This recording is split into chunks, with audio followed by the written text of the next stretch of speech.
Assalamualaikum warahmatullahi wabarakatuh. Selamat datang di podcast Aks Sintawati Berkah Bersama. Alhamdulillah, kali ini kita akan membahas sesuatu hal yang sangat kontroversial dan sangat dibicarakan masyarakat banyak dan tentunya oleh pemerintah juga akhir-akhir ini mengenai kontroversial dari Pondok Pesantren Al Zaitun. Pemirsa, kita kan sudah tahu ya, sebenarnya masalah yang dibahas ini sudah banyak yang ngebahas. Tapi kita mengundang seseorang tamu yang tentunya pemirsa juga akan merasa lebih tertarik dan ingin tahu apa itu di balik Pondok Pesantren Al Zaitun. Selamat datang Bapak Sukanto. Silahkan memperkenalkan diri, Pak. Ya, nama saya Sukanto, biasa dipanggil Anto. Saya adalah mantan aktivis NI IKW 9 yang sekarang sedang ramai dibicarakan dan keterkaitan dengan Al Zaitun. Saya aktif 5 tahun. 5 tahun. Kebetulan saya aktif di NII Jakarta Selatan. Selama 5 tahun itu ya berkecimpung dalam program-program NII sehingga banyak hal yang saya tinggalkan. Hingga akhirnya saya tersadar tahun 2001, dari 2096. Dan sejak itu saya melihat adanya masalah besar terkait dengan jamaah yang saya tinggalkan dan kejahatan apa yang kemudian muncul pasca orang masuk ke dalam. Dari kesadaran itu kemudian saya banyak introspeksi diri, kontemplasi. Lalu saya banyak bertanya kepada para ulama dan sebagainya hingga akhirnya menyadarkan saya bahwa saya harus berbuat sesuatu dengan apa yang telah pernah saya lakukan, bagian dari pertobatan saya ketika masuk ke sana. Jadi hingga hari ini, dari tahun 2001 hingga hari ini, hingga saya bertemu dengan Ibu, ini adalah bagian dari dakwah saya untuk menjadi ya mengembalikan kawan-kawan yang masih di dalam, mencerahkan kepada masyarakat bahwa ada loh gerakan seperti ini yang menyimpang dari agama tapi menggunakan agama sebagai kata kuncinya untuk merekrut, tapi sebenarnya adalah menimbulkan masalah baik kepada masalah akidah Islam maupun kepada keluarganya dan terutama bagi pribadi-pribadi yang masuk dalam kelompok-kelompok radikal seperti ini. Masya Allah. Sebetulnya sudah lama ya kita mendengar bahwa di balik Pondok Pesantren Al Zaitun bertahun-tahun yang lalu pernah tersiar kabar bahwa memang ada hubungannya dengan NI, tapi tidak pernah ada kelanjutannya dari berita-berita tersebut dan seperti menguap saja tentunya. Saya pengen tahu ya Pak, kalau Bapak sendiri sebetulnya sejauh mana pernah terlibat langsung atau datang ke pondok pesantren tersebut dan mungkin sempat berbicara dengan petinggi-petinggi di sana selain dengan Bapak Panji Gumilang? Ya. Kalau kita harus lihat dulu keterikatan atau keterkaitan NII dengan Al Zaitun. Kita pakai data MUI. MUI itu sudah mengeluarkan penelitian tahun 2002 dan dikuatkan oleh Litbang Departemen Agama tahun 2003. Isi dari penelitian itu adalah bahwa ajaran NII IKW 9 itu menyimpang. Karena boleh meninggalkan sholat, karena menganggap sekarang masih Mekah jadi belum sholat, boleh mengatakan di luar kelompoknya kafir dan menghalalkan harta orang di luar kelompoknya. Nah, kelompok ini kemudian ada hubungannya dengan Al Zaitun, pondok pesantren di Indramayu itu dalam 3 aspek. Pertama secara historis, bahwa ini adalah rentetan dari gerakan DITII era Kartosuwiryo yang telah selesai tahun 62, ternyata bangkit kembali dan kemudian merentetannya pemimpinnya adalah Panji Gumilang. Sekian lama masih bisa timbul lagi. Itulah ya? Ideologi dengan kekuatan yang sebegitu besar. Benar. Lalu hubungan yang kedua, finansial. Bahwa Al Zaitun itu dibangun dari keuangan yang diambil dari jamaah NII di seluruh Indonesia. Sebenarnya. Yang menyetorkan uangnya, lalu uang itu digunakan untuk pembangunan tadi. Padahal kita sama-sama tahu di dalam Islam tidak ada aturan seperti itu ya Pak? Ya, ini karena gerakan radikal punya penafsiran sendiri. Yang ketiga adalah kepemimpinan. bahwa pemimpin NII ke-9 yang bernama Abdus Salam alias Abu Toto alias Samsul Alam alias Abu Ma'arik alias Panji Gumilang Wow, adalah namanya banyak ya? Banyak Pak, banyak Bu, sorry. Jadi dia itu adalah selain pemimpin NII juga adalah pemimpin Al Zaitun. Jadi Al Zaitun itu ternyata ketika saya di dalam itu adalah salah satu produk NII dalam program tarbiyah. NII sendiri punya 6 program Bu. Programnya adalah Hujumat Tafsiriyah, perekrutan, yang artinya perekrutan orang, diam-diam orang dibawa, ditutup matanya, dibaiat, diganti namanya, lalu jadi orang NII. Makanya tadi Pak Panji Gumilang namanya banyak alias ya? Banyak alias. Ternyata memang ada aturan main harus ganti nama. Oh iya. Saya tertarik masalah ganti nama. Pak Panji Gumilang sendiri aliasnya banyak ya? Ya. Nggak cuma satu. Sebenarnya motivasinya apa Pak? Keamanan. Keamanan? Keamanan. Jadi kalau misalnya seseorang masuk dalam kelompok-kelompok tertentu, Iya. jadi ada aspek keamanan. Karena supaya ketika nanti nama kita yang dicari kan yang muncul adalah nama gerakan. Kedua itu tradisi ketika masuk Islam diganti namanya gitulah ya. Tapi intinya adalah permasalahan keamanan. Oke. Nah. Tapi kalau KTP? KTP-nya KTP gimana? tidak, KTP tidak. Tetap pakai nama Tetap pakai awal? nama awal, tapi ketika di dalam gerakan yang dikenal nama yang diberikan. Oh, oke. Ya, nama itulah yang kemudian digunakan dalam pergaulan di dalam kelompok. Nah, ketika penelitian itu muncul ke permukaan, jelas sudah hubungan antara NII dengan Al Zaitun. Tapi Ibu bilang tadi kan menguap, tidak ada. Nah, dari fakta itu saya di dalam kelompok tadi membenarkan memang begitu sebenarnya. Tapi kan ada struktur bahwa NII ini sudah memiliki struktur negara bayangan. Negara bayangan? Iya, ada presidennya, ada dewannya, Pak Panji Gumilang bertindak sebagai? presiden. Wow. Iya, ada menterinya 15 kementerian, ada Bapak wilayah sendiri? gubernur. Saya masih tingkat kecamatan waktu itu. Nah, jadi tingkat kecamatan sulit ketemu kelas presiden kecuali Ya. setiap 1 Muharram. Oh, Satu jadi Muharram ini Bapak yang ke Al Zaitun? iya, 1 Muharram itu adalah kalau dalam DNI merupakan pembinaan atau binayatul silah wal muasalah, pembinaan silaturahmi dan pertemuan. Makanya kadang ditafsirkan juga haji adalah pertemuan para pemimpin-pemimpin NII. Setiap 1 Muharram ketika Al Zaitun sudah dibentuk tahun 99, kami itu berbondong-bondong ke sana Bu. Setiap 1 Muharram itu bertemu Bapak dengan para nginap? pimpinan. Ya di sana nginap. Di dalam pesantren Di sana tersebut? pesantren kita ya karena undangan presiden ya ketemulah dari tingkatan desa, camat, bupati semuanya ngumpul di situ Makan berjas ditanggung? semua ditanggung. Berhari-hari tinggal gratis? Ya 2-3 hari lah ya. 2-3 hari? Ya kayak konferensi gitulah diundang sama Oke. Tapi kepala negara. transportasi Bapak tanggung sendiri? Tanggung sendiri. Di situ Bapak berinteraksi dengan Ya, mendengar. pelajar-pelajar? Ya, Pelajar-pelajar, santri-santri Al Zaitun? Santri-santri justru tidak diikutsertakan dalam proses tadi. Justru tidak? Tidak, ini hanya untuk para pimpinan-pimpinan untuk 1 Muharram ya. Nah, terkait dengan santri, jadi santri ini direkrut di seluruh Indonesia, 34 kota, 34 provinsi ya. Itu ada yang sifatnya anak-anak orang NII, tapi ada juga yang umum. Oke. Tugasnya adalah sekolah saja sebenarnya Bu. Oke. Tapi kaderisasi ya. Jadi kurikulumnya juga kurikulum Departemen Agama, nggak ada masalah. Cuma nanti setelah dia keluar dari SMA-nya baru dibina dan seterusnya. Nah, cuman ini kan yang menjadi rancu seakan-akan nggak ada apa-apa. Padahal ada di bawah gerakan itu NII ini loh yang bergerak, yang membiayai, mensuplai dana, menjadi para pengajar, menjadi tanah segalanya, yang kemudian seperti tidak kelihatan saja karena semuanya serba kamuflase. Masya Allah. Begitu banyak hal yang seharusnya kita menunggu sikap dan ketegasan dari pemerintah ya Pak. Ya, Karena ternyata seserius ini ya. Bukan sesuatu hal yang mungkin kita pikir hanya berita-berita angin.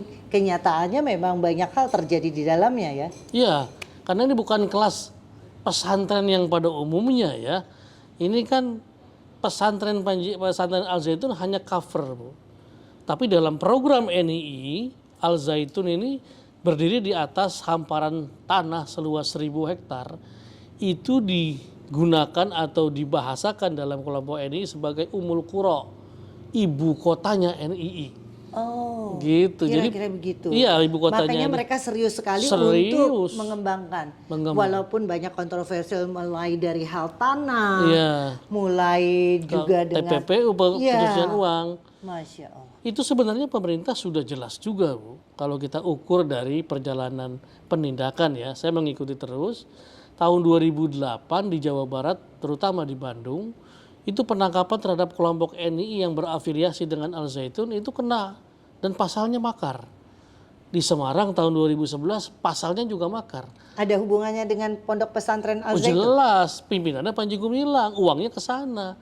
Artinya harusnya kan kalau sudah ada jurisprudensi, hari ini kan nggak perlu repot-repot ngomongin penodaan agama dong. Sudah ada itu sama orang barang makar ini. Ini orang-orang makar yang sama. Orang yang dulu ditangkap di situ, di Semarang, di Bandung, sekarang masih ada di Zaitun untuk menjadi pembicara-pembicara.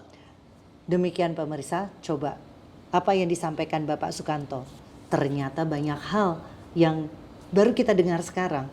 Dan mungkin ada sebagian dari pemirsa sudah mengetahui. Mudah-mudahan sikap tegas dari pemerintah kita tunggu. Ya Pak Sukanto ya? Harus Ibu, harus. Karena ini menyangkut dengan nama baik Islam yang sejati. Dan insya Allah saya yakin bahwa dengan adanya paparan dari Pak Sukanto sangat menambah wawasan kami Pak. Terima kasih banyak Pak. Sama-sama Ibu. Mudah-mudahan ada manfaatnya untuk kita semua dan tentunya kita bisa melihat sikap dan tindakan lebih tegas dari pemerintah untuk berikutnya. Pak Sukanto, Ya. saya sangat tertarik untuk tahu kurikulumnya Pondok Pesantren Al Zaitun, khususnya untuk para santri. Itu kira-kira seperti apa dan apa bedanya dengan pondok pesantren lain ya? Ya, karena begini, Pondok Pesantren Al Zaitun itu dibangun tidak diam-diam ya, terbuka. Artinya dia juga harus mengikuti tatanan hukum Republik Indonesia. Jadi memang disetting itu sebagai media pendidikan umum. Pesantren, ada madrasah dari madrasah ibtidaiyah, madrasah sanawiyah, madrasah aliyah, sampai sekolah tinggi semuanya menggunakan kurikulum Departemen Agama. Mohon maaf, saya belum terlalu detail pengetahuan saya masalah tingkatan ya. Di situ jadi usia murid dari umur berapa? Dari berapa? SD Bu.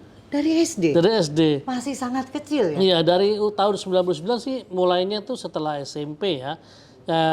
Setelah SD maksudnya untuk SMP dan SMA.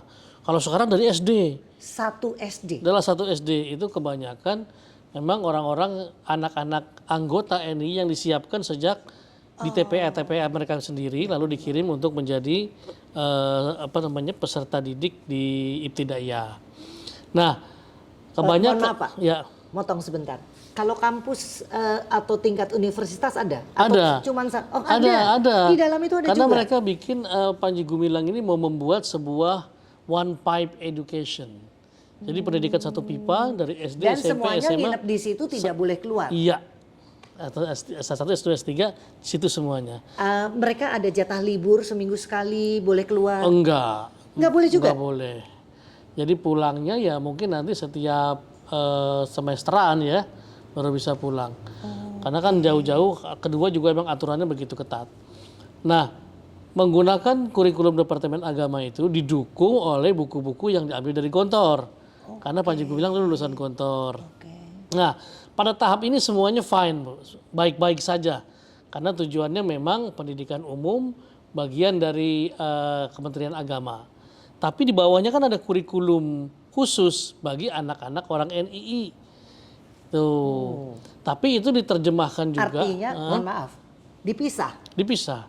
Makanya Yang ada dari umum tidak mendapat pelajaran tertentu tersebut? enggak dapat. Jadi ada santri luar, santri dalam. Ini santri dalam artinya, oh ini anak-anak orang ini. Kalau santri luar, ya umum lah ya. Karena kan pembayarannya, subsidinya juga beda. Orang-orang luar juga sudah bisa melihat ini siapa sebenarnya gitu loh. Terutama ketika suatu Muharram itu puluhan ribu orang datang kan berpikir Bu. Wali santri cuma 3.000 kok yang datang 100.000 itu siapa gitu loh. Okay. Nah itu kemudian menjadi pemikiran sekarang. Siapa orang-orang itu? Makanya banyak kesaksian para santri. Santri sendiri sih tidak melihat itu sebagai masalah karena mereka hanya belajar. Tapi di mana letak doktrinasi ini dimulai? Kalau orang dalam, anak-anak orang dalam itu dididik oleh bapaknya sejak awal. Dididik oleh kelompok-kelompok guru karena guru itu semuanya orang NII, Bu. Tenaga pembangunan orang-orang NII, hanya sedikit orang UIN yang antar jemput untuk menjadi dosen. Selebihnya mereka dari tenaga pembangunan, operasional, sistem, sampai pengajar itu orang-orang NII semua. Nah, orang-orang yang bukan NII ini itu mendapatkan pengajaran tentang ke-NII-an ada dua cara. Satu, Panji Gumilang itu setiap Jumatan itu akan tausiah selama 2 jam. Tausiah 2 jam? 2 jam. Itulah Maksudnya? kenapa kalau sholat itu renggang-renggang ada kursinya. Jadi kalau sila kan capek, duduklah tuh. Itu harus didengarkan. Nggak boleh keluar? Nggak boleh. Pertanyaannya, 2 jam apa aja yang diomongin, Pak? Nah itulah ide, doktrin, keinginan, visi misi. Sehingga yang menjadikan Panji Gumilang sebagai tokoh yang visioner. Dalam waktu yang sama menerjemahkan pemikiran-pemikiran dia untuk diserap para santri. Secara tidak sadar setiap Jumat loh. Nanti setiap 6 bulan itu namanya irsyad. Irsyad itu di NII ada program irsyad. Itu kayak Lemhanasnya NII, Bu. Nah itu pengajaran-pengajaran itu tentang kenegaraan, tata negara semua. Itu ditransfer ke santri-santri. Cuman belum ngomong NII. Tapi ngomong doktrin-doktrin tentang kenegaraan. Ada iman, ada kafir. Siapa yang kafir itu kayak apa dan sebagainya. Jadi memang perlahan masuk kepada orang-orang yang non-NII dengan metode-metode doktrinasi tadi. Kurikulumnya tetap Departemen Agama, bukunya dari Gontor, tapi ada konteks-konteks tadi Ada yang tambahan. ada tambahan. Ada tambahan. Begitu, Bu. Pertanyaan saya, Pak, sedikit menyimpang. Waktu Bapak tersadar dari bahwa NII atau aliran ala-ala yang dilakukan oleh pondok pesantren Al Zaitun itu tidak sejalan dengan hukum Islam yang seharusnya, itu Bapak mulai kesadaran itu timbul waktu apa, Pak? Jadi kesadaran itu timbul itu ketika kondisi saya banyak mempertanyakan kebijakan pimpinan. Nah ini, Bu, kata kunci. NII itu dan semua gerakan radikal maunya sami'na wa ata'na. Kamu dengar, kamu taat, jangan banyak tanya. Loh, Nah, seperti ajaran di agama lain ya? iya, jadi doktrinnya begitu memang. Pokoknya setiap diri itu adalah harus taat kepada pimpinannya atau ulil amri, karena ulil amri diterjemahkan sebagai tangan Tuhan. Nah, ketika kebijakan-kebijakan pimpinan ini kemudian menghasilkan jamaah-jamaah kita menjadi miskin, tertangkap dan sebagainya, kan saya mulai bertanya. Kita ambil lagi teman-teman kita yang sudah ditangkap, yang sudah diketahuan orang tuanya, karena kontribusi mereka besar.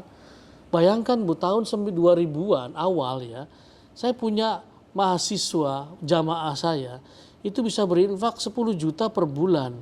Dari mana uangnya? Kalau nggak dari uang pribadi, dia jual handphonenya, dia jual laptopnya, kalau nggak nipu orang tuanya. Itu kan tidak boleh dalam hukum Islam, Pak. Betul, tapi kalau mereka mengatakan di luar kelompoknya kafir, hartanya halal, Bu. Ya Allah, kasihan banget ya, Nah, Pak. sudah mereka nipu, ditangkap, ketika saya tanya, kita kembalikan mereka. Nggak usah, tinggalkan saja. Ini masalah keamanan. Kalau kita nanti mengurus orang yang bermasalah, kita jadi masalah. Nah, itu kan bertanya saya, kalau saya yang bermasalah, apakah Anda akan meninggalkan saya? Nggak bisa jawab kan, Bu. Nah, sejak itu saya dianggap indisipliner. Suruh dirumahkan. Dirumahkanlah saya sebulan. Ya, ya. Sebulan itu saya Mohon maaf, saya cut sebentar. Bapak tadi bilang Bapak selevel camat. Dapat gaji, Pak? Dapat, Bu. Oh, dapat. Dapat. Di sana saya bilang tadi karena negara bayangan, sistemnya kayak pegawai negeri, Bu.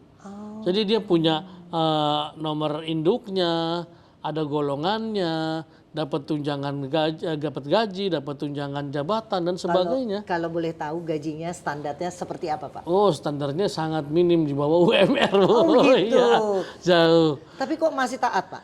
Taat karena merasa bahwa ini adalah perjuangan.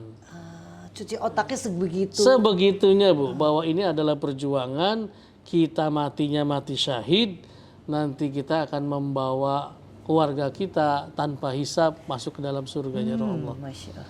Pak, saya pengen tahu. Menurut Bapak, Pak Panji Gumilang dan jajarannya apakah memiliki semacam ilmu hipnotis sehingga kok dengan mudahnya bisa meraih banyak pengikut? Menurut Bapak apa? Mereka tidak punya ilmu hipnotis, Bu. Tapi yang namanya bayan itu sihar. Jadi penjelasan lalu dengan cara penyampaian yang sangat atraktif itu seperti menyihir. Nah, makanya lihat Panji Gumilang cara bicara, orasinya, gesturnya meyakinkan sekali, dan itu diajarkan kepada tingkatan-tingkatan bawah, termasuk kami pada pimpinan-pimpinan terbawah, bagaimana menjadi public speaker yang hebat, mampu mempengaruhi orang, mengerti psikologi massa, sehingga dalam merekrut, membina, dan meyakinkan orang itu memang sudah difahamkan sejak awal. Waktu Bapak dirumahkan sebulan, itu dampaknya apa buat Bapak? Maksud saya di hal pemikiran dan tentunya pergolakan batin Bapak. Ya, kalau secara ke-NII-an ya, drop tuh mental. Karena kan kita dianggap tidak disiplin. Artinya ibadah kita tertolak menurut mereka ya, karena tidak taat kepada pimpinan. Lalu saya diminta untuk berkontemplasi lah, bahwa kamu salah, kembali lagi, lalu bertahkim. Artinya bertahkim itu ya mengaku salah, lalu kembali menjadi pelaksana kegiatan dalam NII. Namun ketika sebulan itu tanpa kontak, saya kan jadi banyak berpikir, kalau di NII itu kan semuanya harus dikontak. Jadi tidak boleh keluar dari sistem, jadi komunikasi lancar, sehingga itu bagian dari maintaining brainwash tadi kan. Nah ini saya diputus betul-betul 1 bulan. Nah ketika diputus itulah saya berpikir, saya mau ngapain nih, apa yang nggak boleh. Terus saja berputar seperti itu, apa yang harus saya lakukan sehingga untuk saya kembali. Namun kemudian jamaah-jamaah saya itu, beberapa di antaranya yang bermasalah, kan mencari saya, yang nyuruh mereka berbuat itu saya ceritanya. Ya. Oh gitu, jadi Pak. ada yang polisi datang, tentara datang, bawa preman datang kan. Akhirnya saya berdialog dengan mereka. Orang tuanya ini dengan sedihnya menceritakan semuanya bahwa anak-anak mereka ditimang-timang sejak kecil, disayang-sayang, sudah lulus kuliah, ketika kuliah kok mengkafirkan bapak ibunya. Disayang-sayang, dipenuhi semua maunya, kok mencuri demi kelompoknya. Setelah itu keluar dari sekolahnya, keluar dari kerjanya, keluar dari kampusnya. Nah itu menyedihkan bagi seorang tua kan. Nah, Oke, itu. maaf. Kalau Bapak sendiri, bagaimana ceritanya? Kalau tadi kan tentang jemaah Bapak. Nah Bapak sendiri dengan keluarga Bapak dan pekerjaan Bapak sebelumnya? Iya, saya masuk itu setelah lulus SMA, Ibu. Jadi sebelum saya mau kuliah, saya les dulu sehingga saya masuk dalam kelompok ini. Ya otomatis saya berbohong seakan-akan kuliah. Dibikinin Bu pola-pola penipuannya. Yang penting uang masuk. Oh Gitu. jadi sudah ada skenario? Ada skenario Jadi itu. bukan Bapak mengarang sendiri, mengarang indah? Diarahkan sama mereka. Bagaimana Sampai menghasilkan segitunya. uang kan, itu dicari. Jadi saya jadi tidak kuliah. Kalaupun pernah kuliah saya berhenti kuliah, orang tua nggak tahu. Tapi duitnya tetap masuk kan. Ya Allah. Sampai kemudian ya bermasalah, saya harus meninggalkan rumah dan sebagainya. Jadi permasalahan itu juga sama dengan kejadian kepada jamaah saya yang ceritakan kepada saya. Kalau saya dipikir dulu melakukan itu, ya itu konsekuensi jihad. Tapi ketika orang lain yang melakukan itu, ya itu yang saya nggak bisa terima. Wah kok jadi jahat begini saya nih. Bukan satu kan, jamaah saya kan banyak. Yang ini begini, yang ini begini, yang begini. Bahkan ada yang lulusan universitas terkenal di dalam NII itu dinikah oleh seorang bekas satpam karena pimpinan NII ya. Sedangkan ini high profile lah keluarganya. Tahu-tahu dibawa lari, pulang tinggal mayat. Rasanya kayak apa orang tuanya begitu kan. Ada yang tiba-tiba pergi dari rumahnya bertahun-tahun. Bapaknya meninggal. Pulang, cuman ngambil uang takziah, pergi lagi. Masya Allah. Segitu, iya segitu yang saya rasakan. Makanya itu kan saya, karena tidak ada kontak dengan orang NII kan. Jadi tersadar gitu loh, perasaan saya muncul lagi kan. Ketika di NII itu kan nggak boleh pakai rasa Bu. Itu kita kayak robot betulan. Dan itu bisa terjadi Dan ya? bisa terjadi. Pertanyaan saya, waktu Bapak di NII, Bapak pernah, mohon maaf, mengaji, membaca kitab, membaca hadis? Enggak Bu, Karena di NII itu Quran itu adalah hadis, penafsiran itu dari pimpinan, nggak pakai kitab karena tanpa mazhab di NII itu. Jadi Bapak tidak pernah bedah Al-Quran sendiri? Ya dibedah oleh pimpinannya, jadi, jadi semua harus. Sirkulasi doktrin itu hanya dari kelompok, Bu, nggak bisa dari luar. Jadi kalau Bapak baca sendiri apa yang betul-betul diajarkan oleh Nabi Muhammad SAW tanpa panduan dari mereka malah nggak boleh? Nggak boleh. Jadi Bapak nggak pernah kasarannya gini, ngejar kataman? Nggak ada. Oh nggak ada? Semuanya kan konteks NII itu berislam itu bernegara, Bu. Bukan seperti ritual tadi. Ini jadi bernegara. Itulah kemudian kayak ada sistem negaranya, ada camat segala macamnya. Mohon maaf, kalau sekarang kan banyak internet. Waktu zaman Bapak mungkin Belum nggak ada. Jadi lebih mudah dipengaruhi karena Bapak nggak bisa mengakses Betul berita. sekali. Karena buku pun Bapak dibatasi. Benar, dilarang. Oh, oke. Sekarang gimana Pak hubungan Bapak dengan, mohon maaf, dengan keluarga Bapak sendiri? Ya sejak saya menyadari kesalahan tadi, lalu saya muncul perasaan, kan itu yang ada rasa bersalah kan jadinya. Rasa bersalah bahwa orang tua saya tinggalkan begitu saja, pendidikan saya tinggalkan, lalu putus rasa dan komunikasi. Baru kemudian ya itulah hebatnya orang tua ya. Cuman mereka lah yang menerima saya pada saat itu. Saya sudah tidak punya teman. Karena semua saya rekrut kan. Jadi saya jadi musuh bersama kepada teman-teman SD, SMP, SMA, kuliah. Yang menerima ya memang darah kita sendiri, orang tua. Dan dari situ saya semakin sadar kan. Kalau begitu apa yang dilakukan jamaah saya dan orang tuanya bicara ke saya, itu menyakitkan sekali sebagaimana sakitnya orang tua saya. Nah dari situ baru saya bergejolak kan, kalau gini saya harus keluar. Saya bertanya, saya kalau keluar di sini konsekuensinya apa? Kan keluar dari ini dia bugot, Bu, pengkhianat, mau dibunuh. Saya cari ke majelis ulama, saya cari ke ulama, saya cari ke Habib. Ini NII benar apa salah? Doktrin begini benar apa salah? Baru saya dijabarkan begitu rupa bahwa Islam tidak seperti itu dan A sampai Z lah. Baru saya ambil keputusan bahwa ini salah, ini sesat dan saya harus bertaubat dan saya akan melawan mereka. Baru itu didukung oleh para ulama-ulama. Dan sejak itulah saya memperbaiki hubungan pertama, hubungan dengan Allah, hubungan keluarga saya, baru kemudian kepada mantan-mantan jamaah-jamaah untuk kembali kepada keluarganya, kembali kepada Islam yang benar dan melawan mereka sebisa kita, karena mereka akan terus menebarkan kezaliman. Kalau tidak ada orang yang melakukan tindakan, siapa lagi? Saya menganggap waktu itu fardu ain, Bu. Kan tidak semua orang membicarakan ini. Dan ketika ada orang yang masuk NII keluar itu tidak akan direspon.